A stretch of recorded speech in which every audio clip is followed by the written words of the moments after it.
जग में काला मुंह दिखागा। ऐसा बचन लहसुन के सब बालक मनेश्वर में बोलने लगे। कहा है बाबा तो कहीं नहीं जाना है। मैं कहा जान हो भैया, तू ही मन बता दे होगा।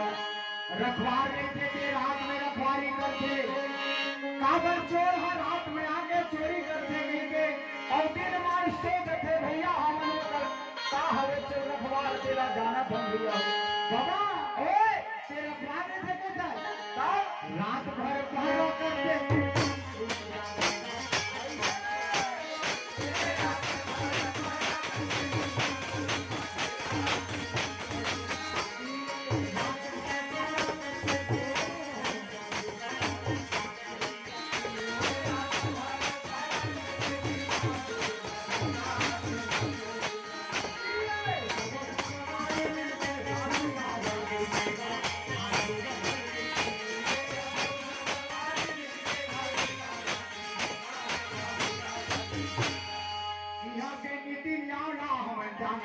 जाना था हाथ जोड़ ले हुए घासीदास बाबा जी।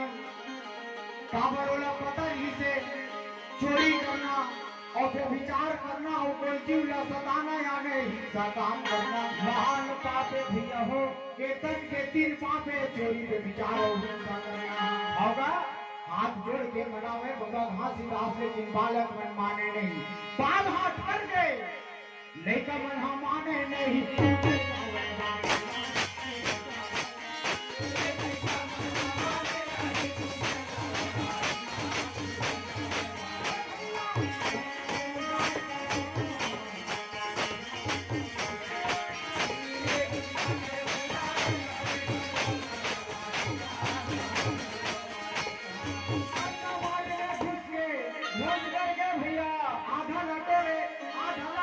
फेंके भाई गन्ना बारी के होगा। ऐसा दारुण समय न देख के भाई बाबा घासीदास भूत होकर के सोए हुए भाई जगाने लगे भैया, समझाने लगेगा। और घासीदास बाबा